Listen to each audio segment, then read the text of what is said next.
कुमारी सैलजा जी, Bhupesh Baghel ji, TS Singhdeo जी, चरणदास महंत जी, तमराज साहू जी, दीपक बैद जी, फूलो देवी नेताम जी, छत्तीसगढ़ के मंत्री, एमएलएज, हमारे प्यारे पार्टी के कार्यकर्ता, बब्बर शेर,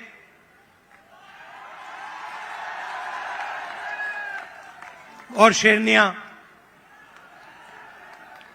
भाइयों और बहनों, छत्तीसगढ़ के युवाओं, प्रेस के हमारे मित्रों, आप सबका यहां बहुत बहुत स्वागत।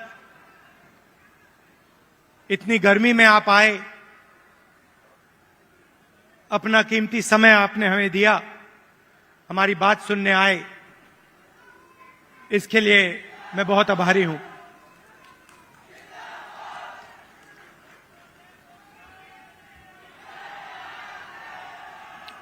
कुछ ही महीने पहले कर्नाटक में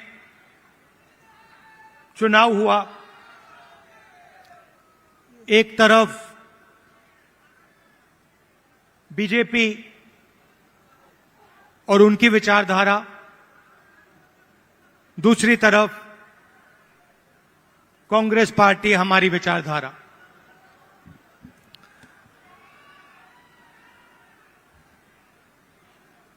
उनका काम लोगों को बांटने का, नफरत फैलाने का, हिंसा फैलाने का।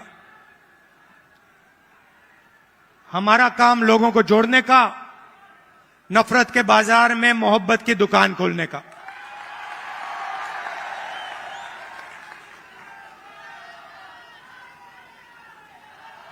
और कर्नाटक में हमने कहा, जैसे पहले हमने छत्तीसगढ़ में वायदे किए थे, किसानों को सही दाम देने का वायदा जो हमने पूरा किया, किसानों का कर्जा माफ किया, बिजली बिल हाफ किया, जैसे हमने यहां वायदे किए थे, वैसे ही हमने कर्नाटक में 5 वायदे किए। चुनाव से पहले बीजेपी के लोग हर बार वो कोई ना कोई नंबर निकाल देते हैं। कोई कहता है 230 सीट आएंगी, कोई कहता है 250 सीट आएंगी, मगर कर्नाटक में, कर्नाटक के हर गरीब व्यक्ति ने पूरा दम लगा के कांग्रेस पार्टी को जिताया। और वही यहां हुआ था। देखिए, एक बात मैं साफ करना चाहता हूं, बीजेपी और नरेंद्र मोदी जी हिंदुस्तान के 2-3 अरबपतियों के लिए काम करते हैं। नाम आप जानते हो। कुछ ही दिन पहले दुनिया के सबसे बड़े फाइनेंशियल अखबारों में अदानी जी के बारे में कहानी आई, आर्टिकल छपा। दुनिया के सबसे बड़े फाइनेंशियल न्यूज़पेपर में लिखा था, अदानी जी जो नरेंद्र मोदी जी के करीब हैं, उन्होंने हिंदुस्तान से हजारों करोड़ रुपया बाहर देशों में भेजा और उस पैसे से स्टॉक मार्केट में अपने शेयर्स का दाम बढ़ाया। और उस पैसे से अदानी जी, आपकी जो पूंजी है, आपका जो इंफ्रास्ट्रक्चर है, आपके जो एयरपोर्ट हैं, सुना है अब रेलवे स्टेशन भी उनको दिए जाएंगे।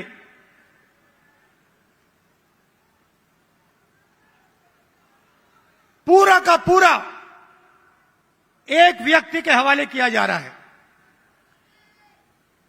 और मैं साफ कहना चाहता हूं कि चाहे वो कर्नाटक की सरकार हो, छत्तीसगढ़ की हो, राजस्थान की हो, हिमाचल की हो, और जो अभी आने वाली हैं तेलंगाना, मध्य प्रदेश, ये सारी की सारी सरकारें गरीबों की सरकारें होंगी, अदानी की सरकारें नहीं होंगी। और प्रधानमंत्री को साफ कहना चाहिए, देश को बताना चाहिए और छत्तीसगढ़ के युवाओं को बताना चाहिए कि वो अदानी जी पर इंक्वायरी क्यों नहीं करवा रहे हैं। ऐसी क्या बात है कि नरेंद्र मोदी जी अदानी जी पर इंक्वायरी नहीं करा सकते हैं? 2-3 सवाल हैं भाई और बहनों, युवाओं। ये जो हजारों करोड़ रुपए हिंदुस्तान से बाहर गया, ये पैसा किसका था? पहला सवाल, ये अदानी जी का पैसा नहीं था, ये किसी और का पैसा था। किसका पैसा था? ये पहला सवाल है। प्रधानमंत्री जी कोई इंक्वायरी नहीं करवाएंगे। मैं आपको साफ कह देता हूं, हिंदुस्तान का प्रधानमंत्री अदानी जी पे कोई इंक्वायरी करा ही नहीं सकता, क्योंकि अगर उसका इंक्वायरी का नतीजा निकल गया तो नुकसान अदानी जी को नहीं होगा, नुकसान किसी और को होगा। तो छत्तीसगढ़ में हमने क्या किया? छत्तीसगढ़ में किसानों को धान के लिए सही दाम दिया। और आज आप सारे प्रदेशों को देख लीजिए, लिस्ट निकालिए, सवाल पूछिए, धान के लिए सबसे ज्यादा पैसा कौन से स्टेट में मिलता है? जवाब मिलेगा छत्तीसगढ़, छत्तीसगढ़, छत्तीसगढ़। और प्रधानमंत्री जी यहां आए थे, मुझे याद है, बीजेपी के सब नेता आए थे और कहा था कि कांग्रेस पार्टी इस वायदे को पूरा नहीं कर सकती है। कहा था पैसा नहीं है। हमने साफ दिखा दिया, पैसा है और वायदा पूरा हमने कर दिया। जहां भी हम जाते हैं, हम झूठे वायदे नहीं करते। 15 लाख रुपए का वायदा हम नहीं कर सकते। नरेंद्र मोदी जी ने कहा था काला धन वापस आएगा, 15 लाख रुपए बैंक अकाउंट में जाएंगे। उल्टा हजारों करोड़ रुपए हिंदुस्तान से बाहर जा रहा है। इंटरनेशनल अखबार कह रहे हैं कोई इंक्वायरी नहीं।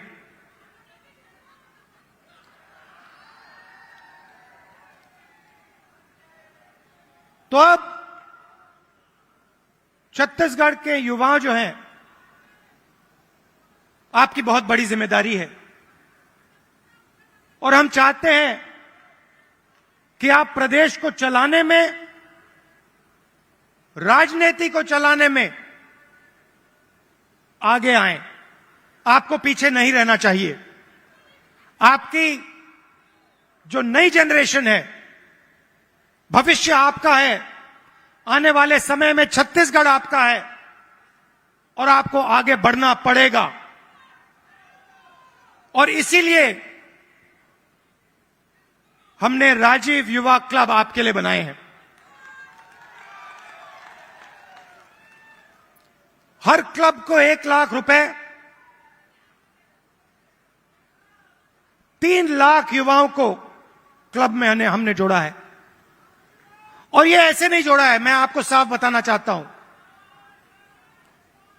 हमने इसलिए जोड़ा है कि आप इस प्रदेश को चलाने में, इस प्रदेश को चलाने में आप भाग लें। और हम आपके लिए राजनीति के दरवाजे खोलना चाहते हैं कि कुछ ही सालों में आपके बीच में से छत्तीसगढ़ के एमएलए, प्रधान, नेता चुन के आए, इसलिए हमने यह काम किया है। दो तीन चीजें मैं और कहना चाहता हूं। जो हमारे आदिवासी भाई हैं, आपके लिए हमने पैसा कानून लाया, आपकी जमीन की रक्षा की। मैं आपसे एक बात कहना चाहता हूं। हम आदिवासी शब्द का प्रयोग करते हैं। आदिवासी का मतलब जो हिंदुस्तान के ओरिजिनल मालिक हैं। आदिवासी का मतलब इस देश की जो जमीन है, जो धरती है, उसके सबसे पहले आप मालिक थे। मतलब आपकी जमीन पर, जंगल पर, जल पर आपका हक बनता है। बीजेपी ने एक नया शब्द निकाला है, वनवासी। इस शब्द का बिल्कुल दूसरा मतलब है। हम चाहते हैं कि आदिवासी युवा जो भी सपना देखना चाहें, देखें और उस सपने को पूरा करें। डॉक्टर बनना है, इंजीनियर बनना है, बिजनेस चालू करना है, लॉयर बनना है, जज बनना है, मैन्युफैक्चरिंग यूनिट शुरू करना है, सब चीजों में आपको शामिल होना चाहिए। वो चाहते हैं कि आप जंगल में ही रहें, आप जंगल के बाहर ना आए। शब्द के पीछे सोच है भाइयों और बहनों। उनका कहना है कि आप पहले हिंदुस्तान के मालिक नहीं थे, आप जंगल में रहते थे और आपको जंगल में रहना चाहिए। हम कहते नहीं, जंगल का हक, जमीन का हक, जल का हक आपको मिलना चाहिए। मगर जो भी आप सपना देखना चाहते हो, जहां भी आप जाना चाहते हो, वो सपना आपके लिए पूरा होना चाहिए। यह फर्क है विचारधारा में।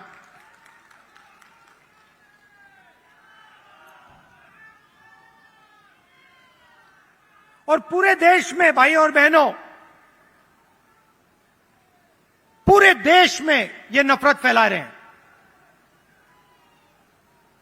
आदिवासियों को नया नाम दे देंगे, एक धर्म को दूसरे धर्म से लड़ा देंगे, एक भाषा को दूसरी भाषा से लड़ा देंगे, एक जात को दूसरी जात से लड़ा देंगे। हमारा काम जोड़ने का है।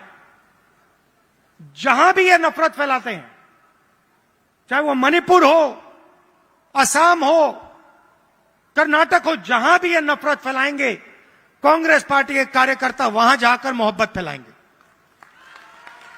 ये हमारा काम है, ये हमारी जिम्मेदारी है। आप देखिए, भारत जोड़ो यात्रा का यही लक्ष्य था।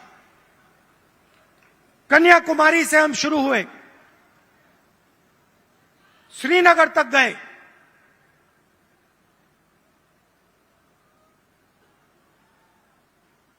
मीडिया में इन्होंने, बीजेपी के लोगों ने हर रोज ये कुछ ना कुछ उल्टा सीधा बोलते हैं, नफरत फैलाते हैं।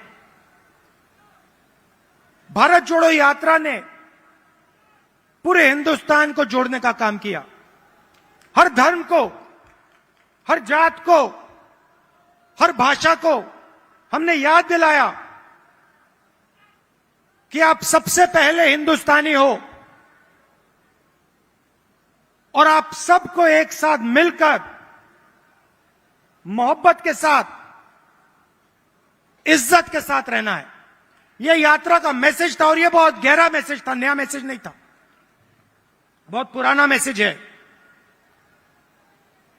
सदियों से यहां पे छत्तीसगढ़ में और बाकी प्रदेशों में लोगों ने यह मैसेज दिया है और यही कांग्रेस पार्टी का और हिंदुस्तान का डीएनए है। हम जोड़ते हैं, वो नफरत फैलाते हैं। हम किसानों के लिए, मजदूरों के लिए, छोटे व्यापारियों के लिए काम करते हैं, वो 2-3 अरबपतियों के लिए काम करते हैं। कुछ साल पहले मैंने बघेल जी से एक बात कही।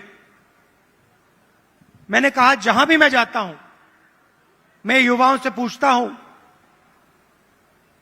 आपके सामने सबसे बड़ी मुश्किल क्या है? बीजेपी ने जो हिंदुस्तान की रीढ़ की हड्डी है, आर्थिक रीढ़ की हड्डी है, उसको तोड़ दिया है। जो छोटे व्यापारी थे, जीएसटी और नोटबंदी ने उनको खत्म कर दिया, जानबूझ के खत्म किया। और जब भी मैं इनसे पूछता हूं, आपके सामने सबसे बड़ी मुश्किल क्या है, कहते हैं बेरोजगारी। और मैंने छत्तीसगढ़ के चीफ मिनिस्टर से कहा, देखिए, छत्तीसगढ़ में अलग अलग स्किल्स हैं, हर डिस्ट्रिक्ट में आप कुछ ना कुछ बनाते हो, मगर जो छोटे बिजनेस वाले होते हैं उनको बैंक का पैसा नहीं मिलता, उनको मीडिया का सपोर्ट नहीं मिलता। और मैंने छत्तीसगढ़ के चीफ मिनिस्टर बघेल जी से कहा कि आपका फोकस इन छोटे व्यापारियों पे होना चाहिए, छोटे बिजनेस वालों पर होना चाहिए। बैंक के दरवाजे उनके लिए खोलने चाहिए और मार्केटिंग हो तो इनके लिए हो। और खुशी से मैं कहता हूं कि बघेल जी ने इस पे काम शुरू कर दिया है और इससे आने वाले समय में लाखों युवाओं को फायदा मिलेगा, हजारों नए बिजनेस खुलेंगे और लाखों युवाओं को रोजगार मिलेगा। देखिए, आपको सिर्फ छत्तीसगढ़ की नहीं सोचनी है। छत्तीसगढ़ हिंदुस्तान का सेंटर है।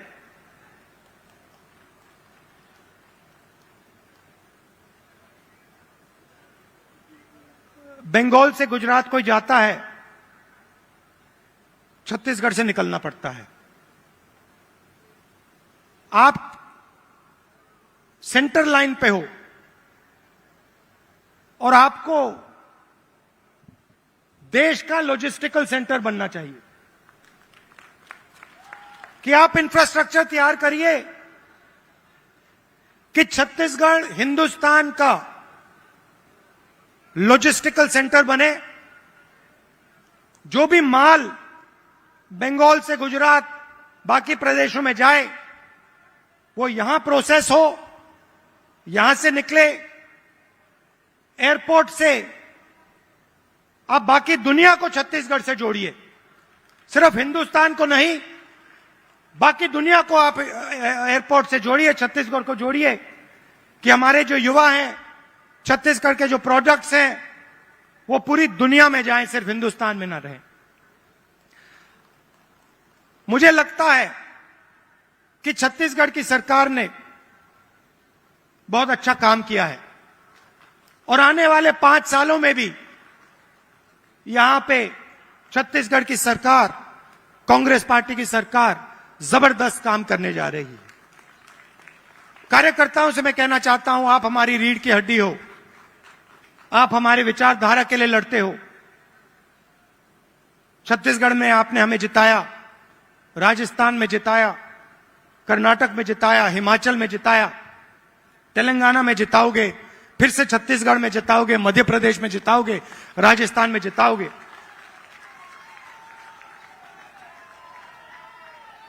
हमारी बघेल जी, हमारी सरकार को हमारे कार्यकर्ता की रक्षा करनी चाहिए।